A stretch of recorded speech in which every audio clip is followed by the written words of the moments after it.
So here in this video, I'm just going to go over the really simple basics of chords and the Nashville number system, just so you can kind of have an understanding of what those are, because when you're playing stringed instruments, even though you can't play a full chord on your instrument, it's still really helpful to know which notes are in chords so that when you do see them on paper or whatever, you'll kind of know which notes are going to fit well with what the band is playing. And so I'm going to talk a little bit about chords and then the Nashville number system.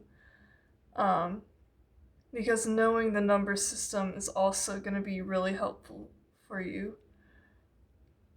So we're going to start with the Nashville number system. And basically, when you've got a scale, you have 8 notes. So, for example, if I was in the G scale, we've got 8 notes starting on the G. 1,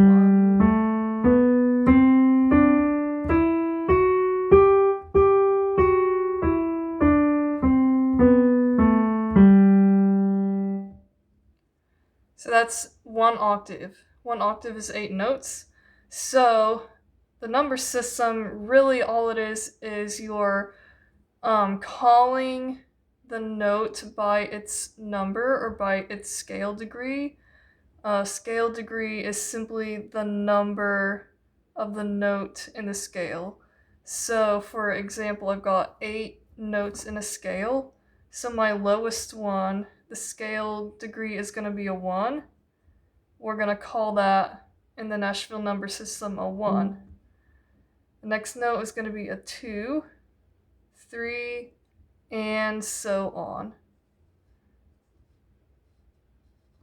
So hopefully you get the idea. 8 notes. As you go up, so does the number.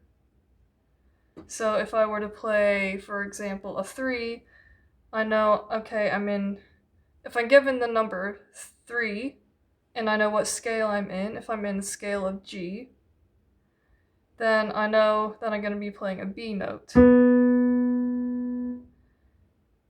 If I am in the key of G, and I am given the number 5, I'm going to play a 5 note, or a D. Now you could also, we'll do another example in a different key, just so you can kind of get an idea. To help you learn a little better. So now, for example, say I'm not playing in the key of G anymore. I'm playing in the key of C.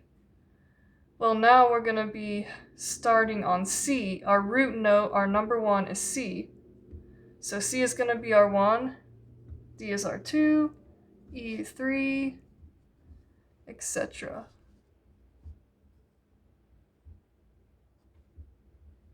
So now, in the key of C, my 1 is going to be a C. If I were to play a 3, it's going to be an E.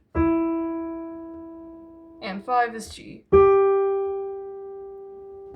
And so now that leads us into chords. So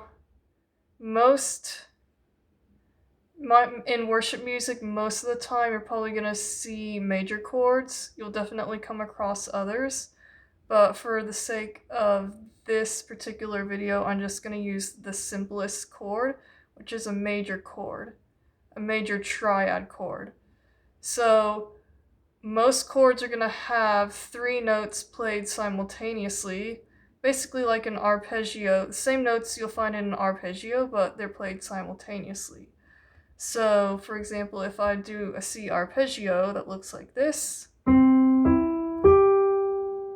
if I do a C chord, or a C major chord, I should say, they're all going to be played at the same time.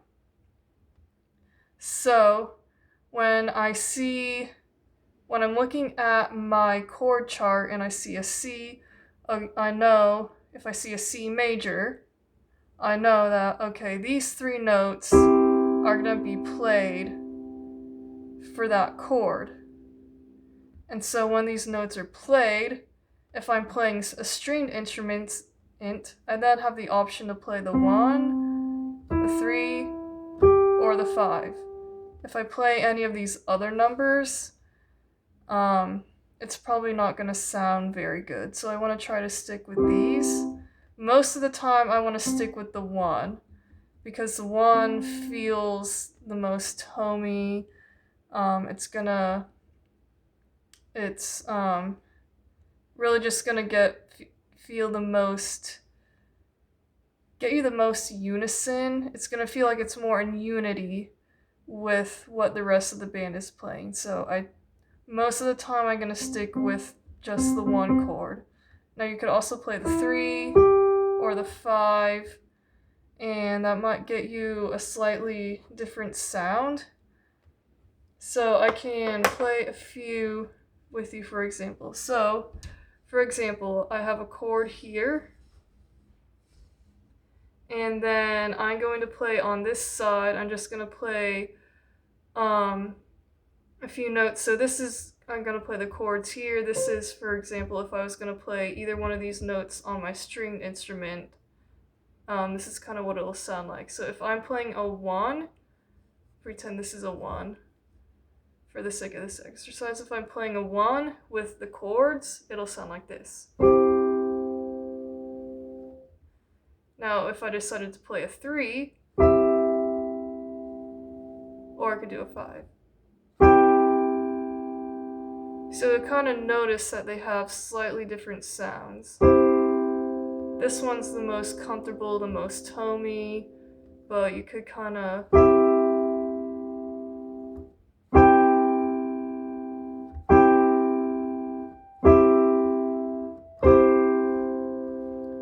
so you can hopefully kind of hear the slight differences in sound. And so it's really up to you. You could just kind of play around with it. But again, another important thing to know is just be conscious of what all the other instruments around you are playing.